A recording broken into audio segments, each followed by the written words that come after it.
Hello students, today we will continue chapter 4th materials, metals and non-metals, class 8 science। तो इसका जो है ये पार्ट 2 है।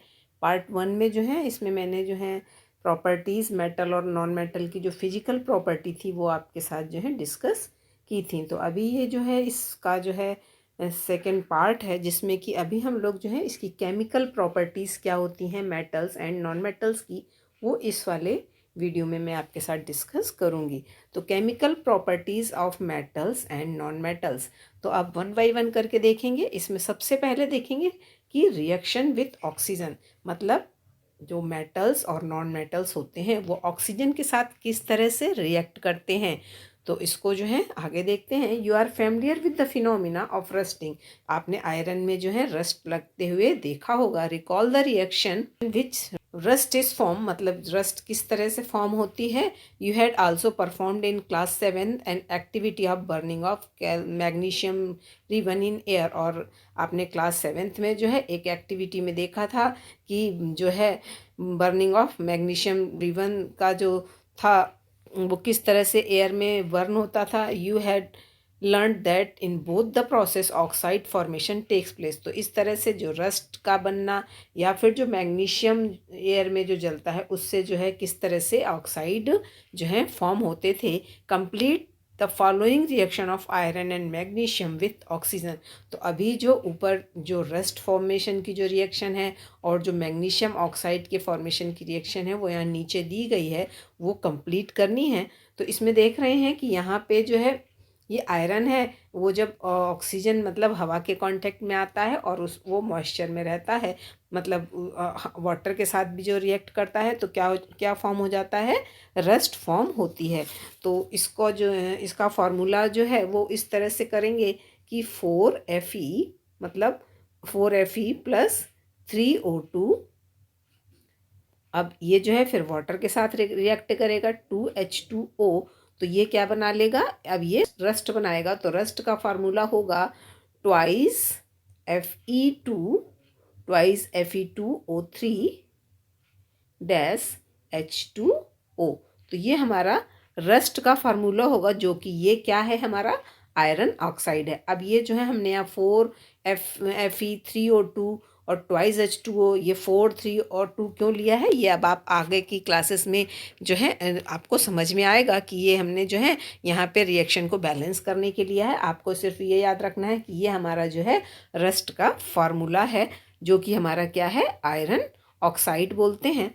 अब इसी तरह से जो दूसरा रिएक्शन है वो देखिए कि यहाँ पे दिया हुआ है मैग्नीशियम प्लस ऑक्सीजन। अब मैग्नीशियम और ऑक्सीजन किस तरह से रिएक्ट करते हैं, तो उसके लिए भी यहाँ पे इस तरह से रिएक्ट होगा कि इसमें जो है मैग्नीशियम जो है हम लिखेंगे ट्वाइस Mg प्लस O2, तो ये बन जाएगा ट्वाइस MgO।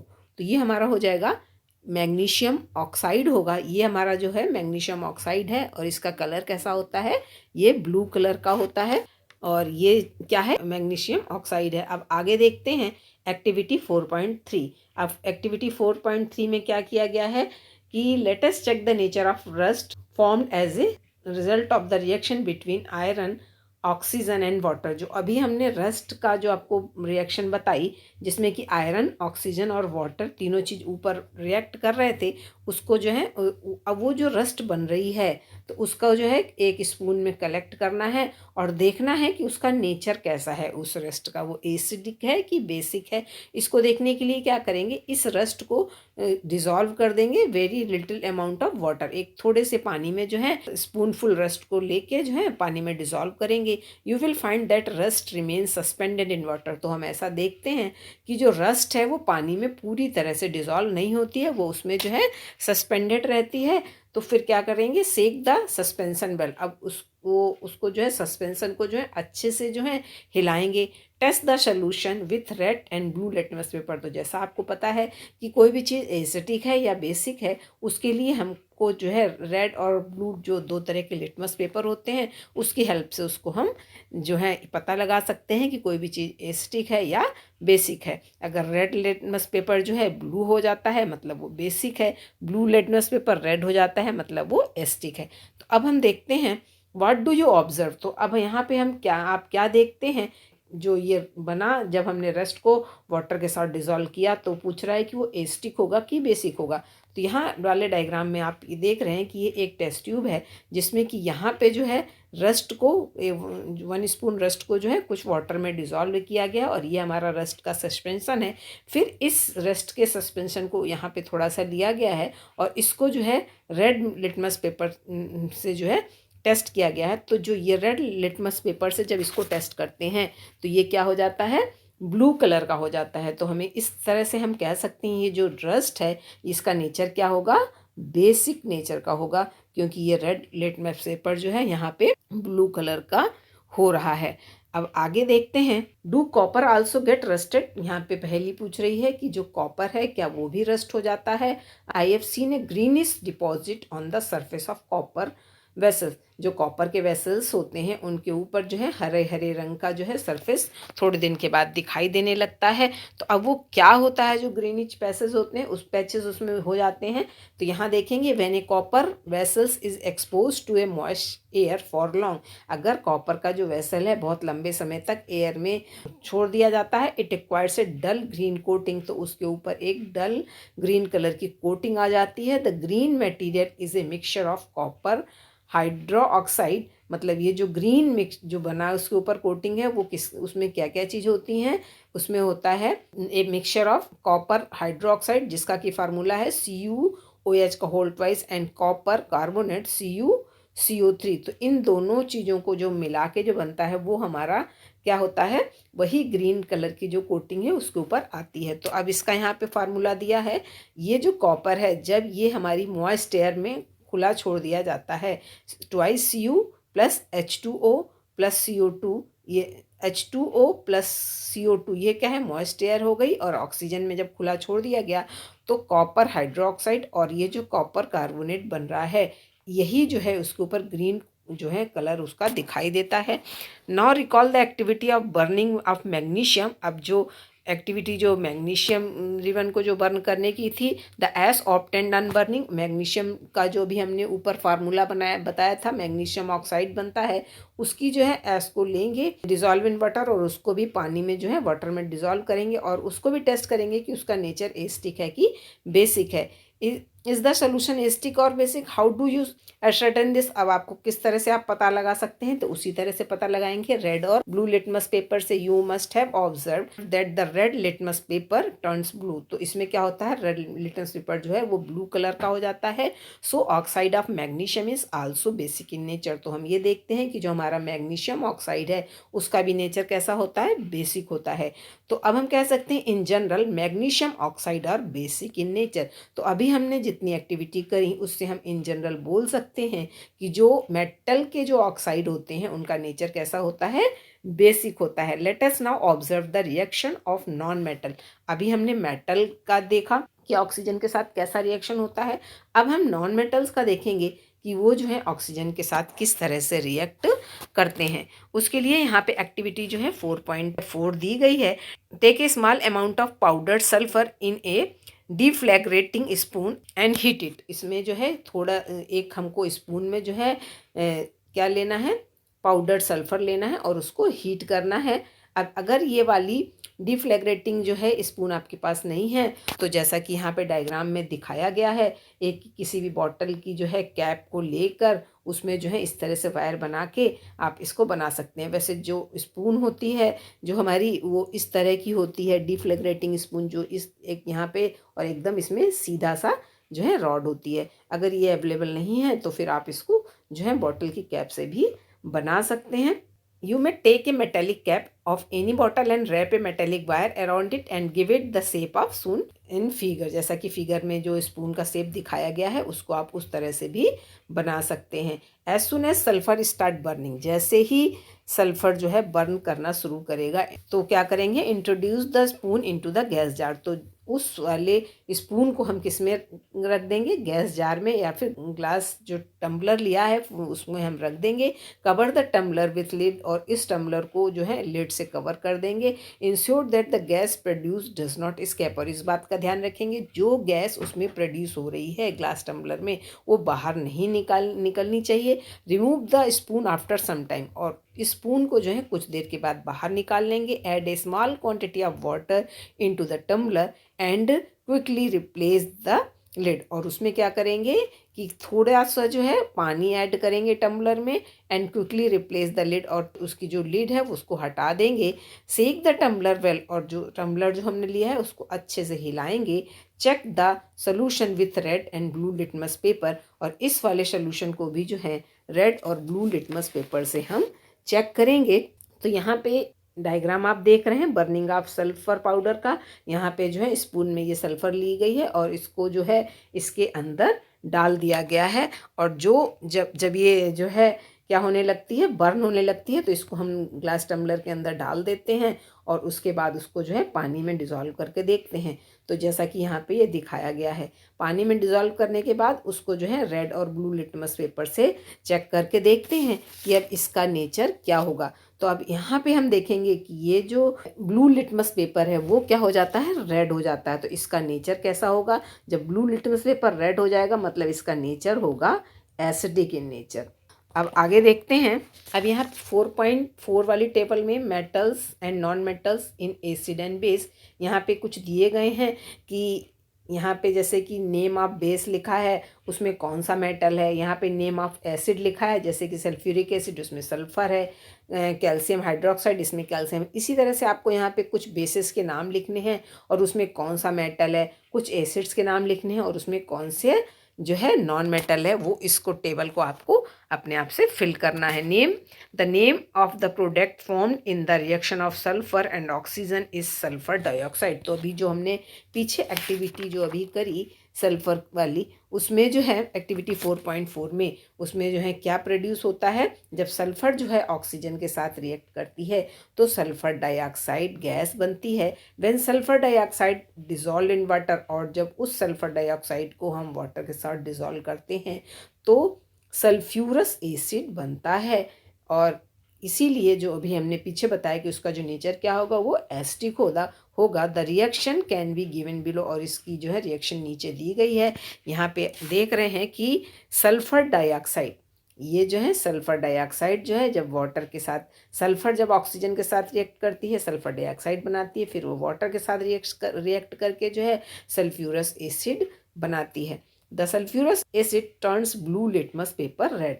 अब ये जो है एसिडिक नेचर है, इसका पता कैसे चलता है कि ये जो सल्फ्यूरस एसिड है ये ब्लू लिटमस पेपर को रेड में कन्वर्ट कर देता है। Generally oxide of non metals are acidic in nature. तो इस तरह से हम कह सकते हैं कि जितने भी जो है नॉन मेटल्स के जो ऑक्साइड्स होते हैं उनका नेचर कैसा होता है, एसिडिक नेचर के होते हैं। और अभी हमने मेटल्स का जब बताया था तो वो कैसे थे, उनका जो है मेटल्स के जो ऑक्साइड्स है वो जो बेसिक इन नेचर थे।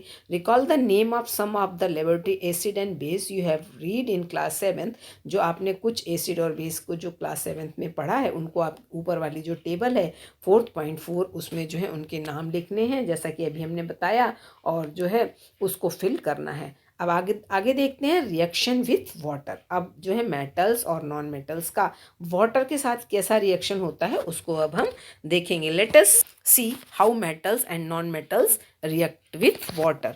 Sodium metal is very reactive. अब इसमें जो सोडियम जो मेटल होता है वो बहुत ही ज़्यादा रिएक्टिव होता है। It reacts vigorously with oxygen and water. अब जो सोडियम है वो ऑक्सीजन और वाटर दोनों के साथ जो है बहुत तेज़ी से जो है रिएक्ट करता है। ए lots of heat is generator. इसमें क्या होती है, बहुत ज़्यादा मात्रा में जो है हीट जनरेट होती है। It is therefore stored in kerosene. इसलिए सोडियम को जो है कैरोसिन में रखा जाता है क्योंकि वो वाटर के साथ जो है रिएक्ट बहुत ज़्यादा उसका जो है रिएक्ट करता है।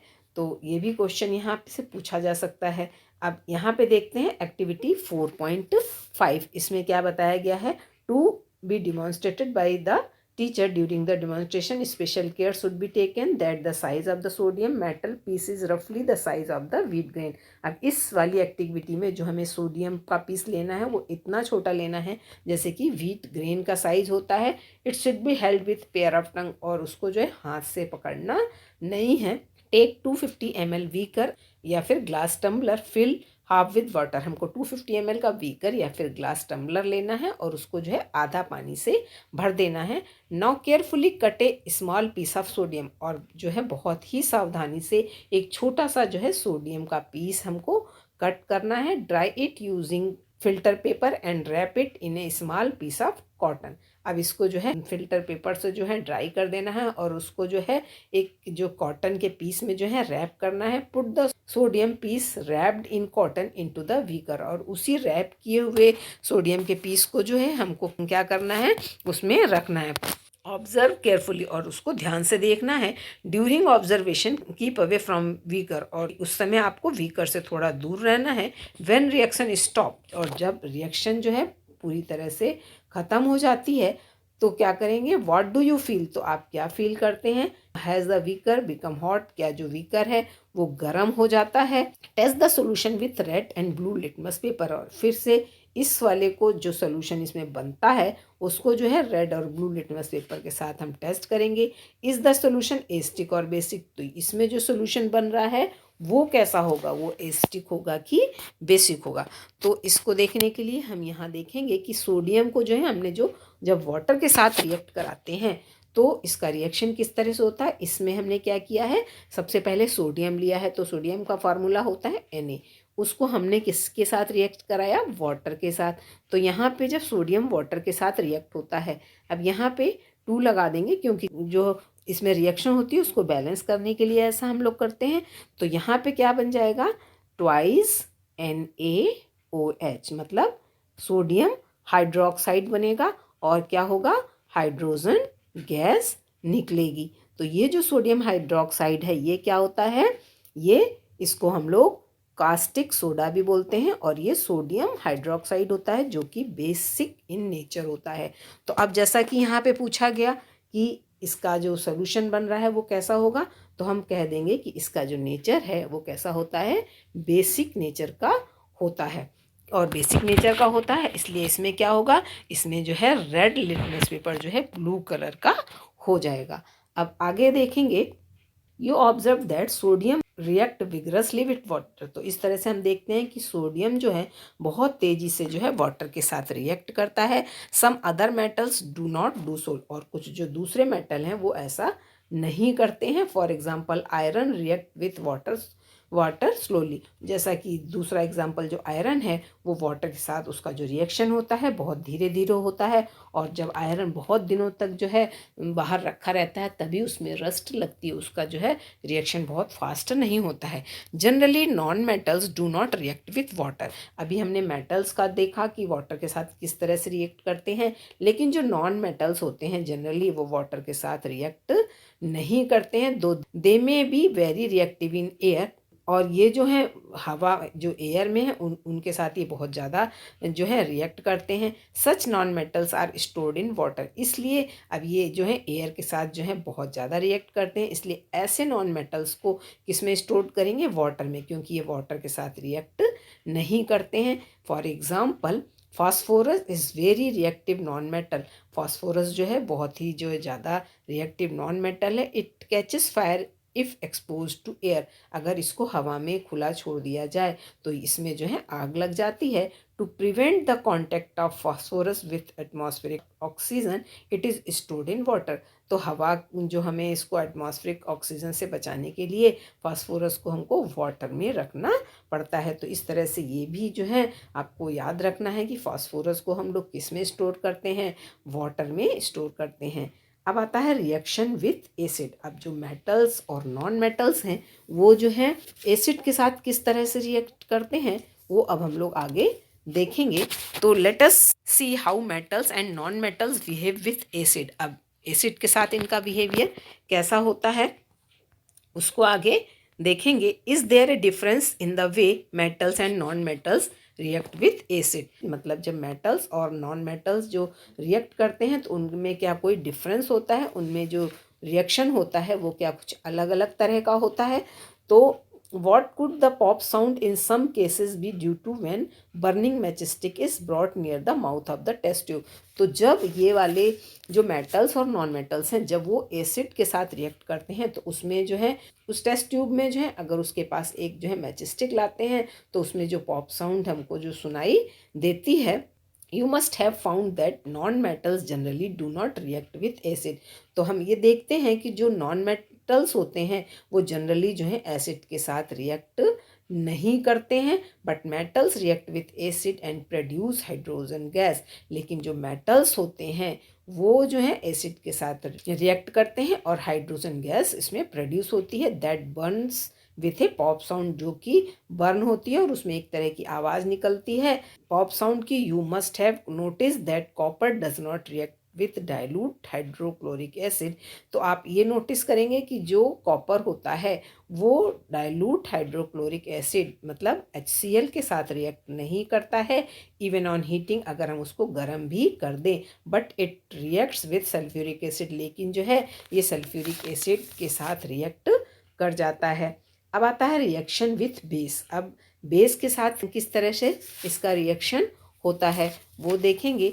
To be demonstrated by teachers during the preparation of sodium hydroxide solution, care should be taken that pellets of sodium hydroxide are handled with plastic spatula. अब इसमें जो है टीचर की जो है प्रेजेंस में करना है इसको। Prepare a fresh solution of sodium hydroxide. अब इसमें इस वाले जो एक्टिविटी में फ्रेश सॉल्यूशन बनाना है सोडियम हाइड्रोक्साइड का in a test tube by dissolving 3-4 pellets of in 5 ml of water. 5 ml के वाटर में 3-4 पैलेट्स जो है सोडियम हाइड्रोक्साइड के डालने हैं और उसका फ्रेश सोल्यूशन बनाना है। Drop a piece of aluminium foil, और इसमें क्या कर देना, अब मेटल के साथ रिएक्शन इसका कराना है तो इसमें हम क्या डालते हैं, एल्युमिनियम फॉयल डाल देंगे। ब्रिंग ए बर्निंग मैचस्टिक, अब उसके पास जो है एक बर्निंग मतलब जलती हुई मैचस्टिक लाएंगे near the mouth of the test tube, test tube के पास। ऑब्जर्व केयरफुली, और उसको जो है बहुत सावधानी से ऑब्जर्व करेंगे। What does the pop sound indicate, तो इसमें भी जो है एक तरह की पॉप साउंड आती है